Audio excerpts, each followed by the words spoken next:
Donald Trump ने किया बड़ा दावा, कहा भारत अब रूस से तेल नहीं खरीदेगा, ये एक अच्छा कदम है।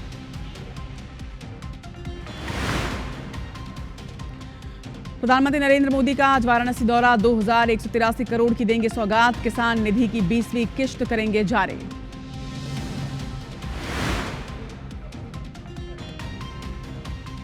दिल्ली से सीएम साय ने की प्रधानमंत्री नरेंद्र मोदी और गृह मंत्री अमित शाह से मुलाकात, छत्तीसगढ़ के अहम मुद्दों को लेकर हुई चर्चा, कुछ ही देर में रायपुर पहुंचेंगे सीएम।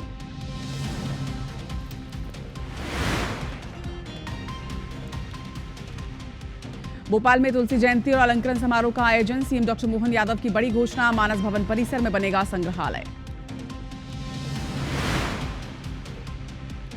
सुकमा में सुरक्षा बलों को मिली बड़ी सफलता, विस्फोटक के साथ 5 नक्सली गिरफ्तार, जवानों को नुकसान पहुंचाने के लिए प्लांट किया गया था आईडी। बलौदाबाजार में पुरानी रंजिश के चलते आपस में भिड़े 2 गांव के लोग, मारपीट में एक की मौत, एक घायल, भारी पुलिस बल के साथ एएसपी मौके पर मौजूद। ओवल टेस्ट में दूसरे दिन यशस्वी जायसवाल की 50, दूसरी पारी में भारत का स्कोर 2 विकेट पर 75 रन, भारत को मिली 52 रनों की बढ़त।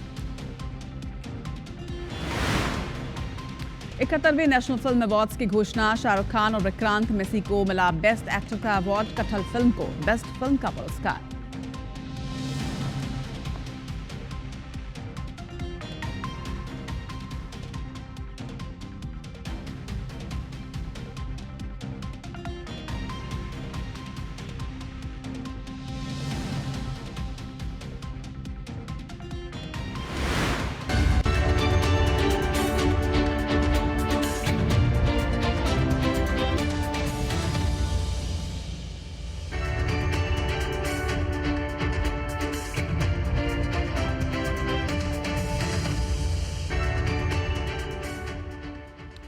नमस्कार, शुभ मॉर्निंग। आप देख रहे हैं IBC 24 और बहुत स्वागत है आप सभी का मेगा मॉर्निंग में। मैं हूं आप सभी के साथ रचना नितेश और मैं हूं आपके साथ शुभांगी ठाकुर। के साथ ही अब शुरुआत करते हैं खबरों की ओर, क्योंकि साथ कर बड़ी बात में जानना यह भी बहुत जरूरी है कि आज क्या कुछ चल रहा है देश में, विदेशों में और आपके प्रदेश में।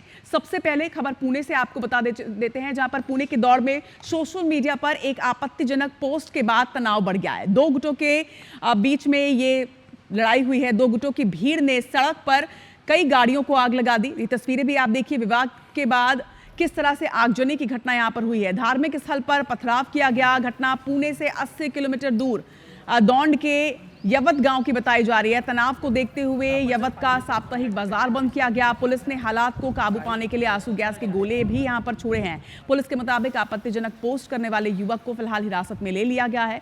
दरअसल 26 जुलाई को यवत के नीलकंठेश्वर मंदिर में छत्रपति शिवाजी महाराज की प्रतिमा के साथ छेड़छाड़ की गई थी। ये घटना सामने आई थी और इसके बाद लगातार नाराजगी लोगों की बढ़ रही थी। इसी को लेकर गुरुवार से ही विरोध हो रहा था। इसी विवाद पर शुक्रवार को एक युवक की आपत्तिजनक पोस्ट वायरल हुई और इसके बाद प्रदर्शनकारी यवत के सहकार नगर में युवक के घर पहुंचे, तोड़फोड़ की। 2 पक्षों में के बीच में जमकर तनाव की स्थिति उपजी और मारपीट की घटना को अंजाम दिया गया।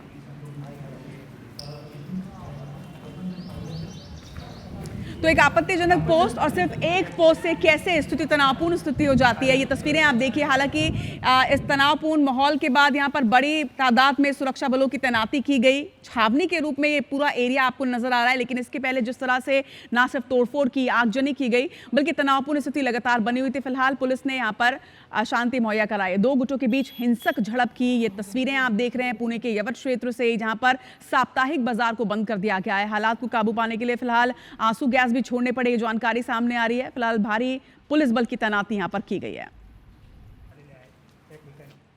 और अब खबर बलौदाबाजार से आपको बता दें, जहां पर पुरानी रंजिश के चलते आपस में 2 गांव के लोग भिड़े हैं। मारपीट में एक की मौत हुई है, एक घायल है। मौके पर पहुंची पुलिस को ग्रामीणों ने घेरा है। भारी पुलिस बल के साथ एएसपी भी मौके पर मौजूद। कसडोल थाना क्षेत्र के मरकड़ा गांव की घटना बताई जा रही है। तो तस्वीरें आप देखिए, यहाँ भी मारपीट की स्थिति, जिसमें एक की मौत हो गई है। बताया जा रहा है कि एक व्यक्ति यहाँ पर घायल है। दरअसल पुरानी रंजिश को लेकर विवाद उपजा। पुरानी रंजिश के चलते 2 गुट आपस में भिड़ गए। 2 गांव के लोग आपस में भिड़े बताया जा रहा है, जिसमें एक की मौत हुई है, एक घायल है। फिलहाल पुलिस मौके पर मौजूद है। ग्रामीणों ने मौके पर पहुंची पुलिस को भी इसके बाद घेर लिया। भारी पुलिस बल के साथ बाद में एएसपी भी मौके पर पहुंचे, उसके बाद समझाइश दी गई।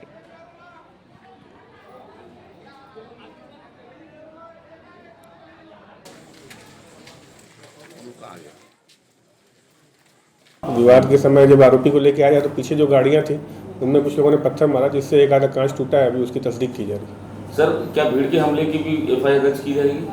अभी उसमें विवेचना की जा रही है, अभी जांच की जा रही है, उसमें जल्दी अगली कार्रवाई की जाएगी।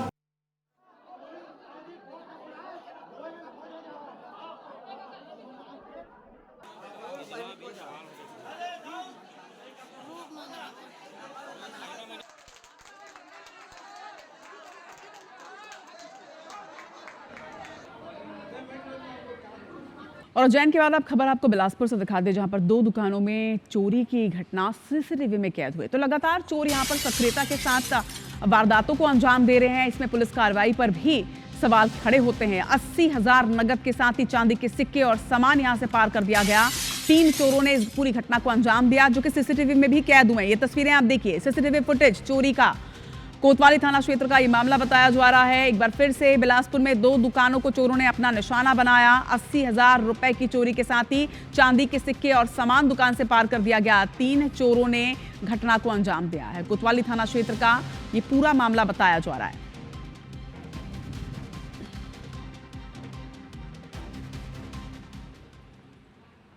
इधर भिलाई में भगवान शिव के फोटो वाले फ्लैक्स कचरे में फेंकने पर जमकर हंगामा हुआ। हिंदू संगठन शिवनाथ कांवर यात्रा समिति के लोगों ने हंगामा किया। समिति संयोजक ने राजनीतिक दबाव में हटाने का आरोप लगाया। हंगामा देखकर पुरानी भिलाई थाना पुलिस भी यहां पर पहुंची। तस्वीरें आप देखिए। निगम आयुक्त का कहना है कि 24 घंटे के भीतर कार्रवाई की जाएगी। पुरानी भिलाई थाना क्षेत्र का ये पूरा मामला, किस तरह से आक्रोशित लोगों ने थाने पहुंचकर भी हंगामा किया। राजनीतिक दबाव में फ्लेक्स को हटाने की मांग की जा रही है। लेकिन बड़ी बात यह कि भगवान शिव के फोटो वाले फ्लेक्स को ना सिर्फ हटाया गया, बल्कि हटाए जाने के बाद इसे कचरे में डंप कर दिया गया। हिंदू संगठन शिवनाथ कांवर यात्रा समिति के लोगों ने इसके बाद थाने पहुंचकर जमकर हंगामा किया। समिति संयोजक ने राजनीतिक दबाव में हटाने का आरोप भी लगाया है। देखना होगा कि क्या कुछ कार्रवाई होती है। तस्वीरें आप देखिए, कांवर यात्रा की ये तस्वीर है।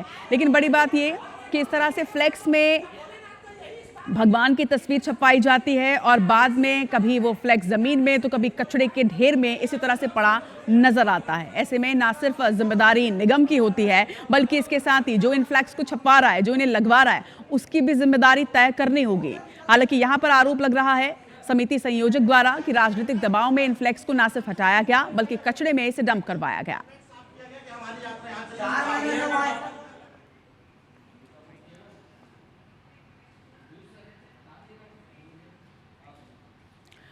और अब खबर आपको केशकाल से बता दें। केशकाल घाटी में यात्री बस चालक की लापरवाही कैसे सामने आई है, ये दिखाते हैं। यात्रियों की जान जोखिम में डालकर ओवरटेक किया गया। चालक की लापरवाही का वीडियो सामने आया है। घाटी में बड़ा हादसा हालांकि टला है। बाल बाल एक कार चालक यहाँ पर बचा है। केशकाल घाटी का ये वीडियो आप देखिए कि किस तरह से यहाँ पर ओवरटेक किया गया। ये तस्वीर आप देखिए, ये केशकाल घाटी की तस्वीर है। यात्री बस चालक की लापरवाही सामने आई है। कैसे उसने ओवरटेक किया है, अगर आप कभी केशकाल गए होंगे तो आपको पता होगा कि यहाँ घाटी में 2 गाड़ियां एक डायरेक्शन से आए, ये पॉसिबल ही नहीं है, क्योंकि बहुत ही लिमिटेड स्पेस है। हालांकि अभी अभी इस सड़क को बनवाया गया है, लेकिन इसके बावजूद यहाँ पर इतना स्पेस नहीं है कि एक ही डायरेक्शन से आती हुई 2 गाड़ियां आ सकें। लेकिन यहाँ पर घाटी में पहली बात तो ये कि ट्रैफिक नियमों के अंतर्गत कभी भी घाटी में ओवरटेक करना नियम के विरुद्ध माना जाता है। लेकिन केशकाल घाटी में भारी वाहन को इस तरह से लापरवाही पूर्वक ओवरटेक किया गया। और बड़ी बात यह कि यात्री बस है, यात्रियों की जान को जोखिम में डालकर कैसे ओवरटेक किया गया, तस्वीरें आप देखिए।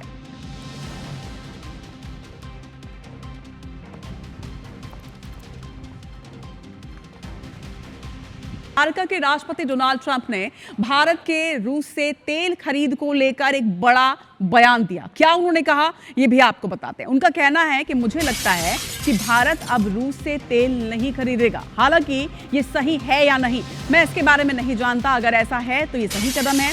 आगे हम देखेंगे कि क्या होता है। इस पर भारतीय विदेश मंत्रालय का भी बयान सामने आया है, जिसमें उन्होंने कहा है कि विश्व में मौजूद सबसे बेहतर विकल्प से ही तेल खरीदेगा भारत। हम किसी दबाव में नहीं आएंगे। विदेश मंत्रालय के प्रवक्ता रणधीर जायसवाल ने साफ किया कि भारत और रूस के संबंध लंबे समय से स्थिर और परखे हुए हैं। भारत अमेरिका संबंध साझा हितों, लोकतांत्रिक मूल्यों और जन जन के जुड़ाव पर आधारित है। मौजूदा तनाव के बावजूद दोनों देशों के रिश्ते आगे बढ़ते रहेंगे। तो एक बार फिर से देखिए किस तरह से अमेरिका से एक बयान सामने आया है। हालांकि भारतीय विदेश मंत्रालय के प्रवक्ता ने यह साफ कर दिया है कि हम किसी भी दबाव में नहीं हैं और हम फैसले अपने देश हित के हिसाब से ही लेंगे।